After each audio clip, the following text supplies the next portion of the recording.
Ahmer, most people focus entirely on getting bail, but very few understand that the person who stands surety for you actually holds the power to take it away. Wait, really? How can someone who is actively trying to help you end up getting your bail canceled? It happens a lot more often than you might think. Welcome to this explainer for the Law Simplified series, where we're going to unpack the hidden mechanics of bail, sureties, and cancellation under Pakistan's Code of Criminal Procedure.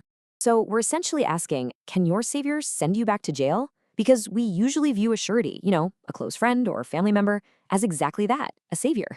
They're putting their property and their money on the line to get you out. Exactly, Bisma, and because they take on such massive financial and legal liability on your behalf, the law empowers them and the court to keep a very tight leash on you.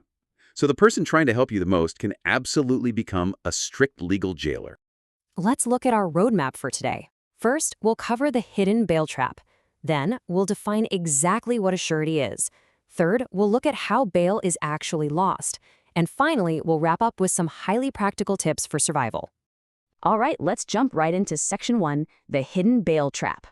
Right. So, under Section 499 of the CrPC, a bail bond isn't just a simple promise to the judge, and it certainly isn't a friendly handshake. It is a strict, binding financial contract. You, as the accused, and your surety are undertaking, in writing, to ensure your appearance in court whenever required. The state is essentially trading your physical custody for financial security. Okay, moving to Section 2, let's define the key player here. What exactly is a surety?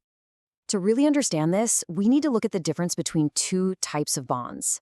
Section 496 deals with bailable offenses, where you might be released on a personal bond. That's literally just your own personal undertaking to appear. But for non-bailable cases, Section 499 requires a bail bond.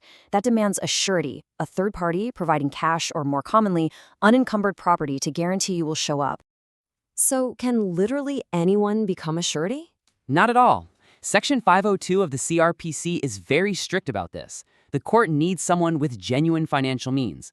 You cannot use someone who is already out on bail themselves. The court also rejects what we call persons of straw, which is just a legal way of describing people with no real assets. You can't use a co-accused in the same case, and minors are barred because they lack the capacity to sign a contract. A surety must be totally solvent and reliable. Got it. Let's move to Section 3, which I think is what everyone really wants to know. How bail is lost. Ahmer, the process of losing bail often involves forfeiture under Section 514 of the CrPC. It's basically a three-step sequence. Step 1, the accused fails to appear in court. Immediately, Step 2 kicks in. The court issues a show-cause notice to the surety. Now the surety is officially on the hook. If they can't produce the accused or justify the absence, we hit Step 3. The bail bond is forfeited. The surety's property or cash is literally seized by the state. But is that forfeiture completely automatic? Like, what if there was a genuine emergency? That's a great question, and the law isn't entirely heartless here. Take the 2011 Lahore High Court case, Haji Qadir Bakash versus the state. The court ruled that forfeiture is not an automatic, robotic action. The court must give the surety an opportunity to show cause. If the surety can prove they took all reasonable steps, the court actually has the discretion to remit the forfeiture. But make no mistake, this creates immense pressure. Because their own hard-earned assets are on the chopping block, a surety acts as a private guarantor. They have a massive financial interest in making sure the accused complies with every single court date.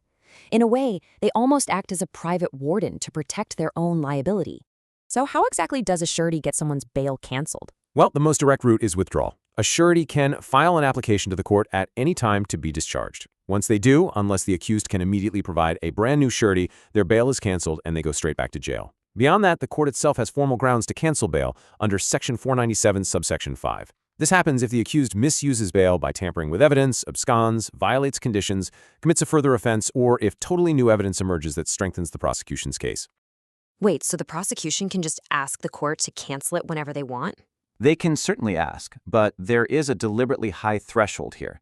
The Supreme Court made this very clear in the 2012 case Muhammad Aslam versus the state. Cancellation requires proof of a specific change of circumstances. It is not merely a routine review. The system is designed to prevent the prosecution from harassing the accused. You need a positive act from the accused abusing the bail or a major new development. Okay, that brings us to our final section, practical tips for survival. If you are the accused, your strategy is strict. Never breach a condition and ensure your surety is completely financially stable and reliable so they don't unexpectedly withdraw. And what should the surety do to protect themselves? The surety must proactively monitor the case. Do not just sign the paper and forget about it. Keep track of all court hearings and fundamentally understand the financial risk to your own property before you ever put pen to paper. For any legal practitioners tuning in, here is the essential bail checklist you need. 1. Identify the correct court and offense classification. 2. Determine the applicable bail test, like Section 497. 3. Thoroughly verify surety eligibility and ensure their property is actually unencumbered. And 4. Ensure the bail affidavit is perfectly accurate. A single typo or mistake can derail the entire application. To wrap this all up, the main takeaway here is really about asking yourself, do you truly know what you're signing? Because bail isn't just about getting out, it's about staying out, and your surety is your legal lifeline. Absolutely.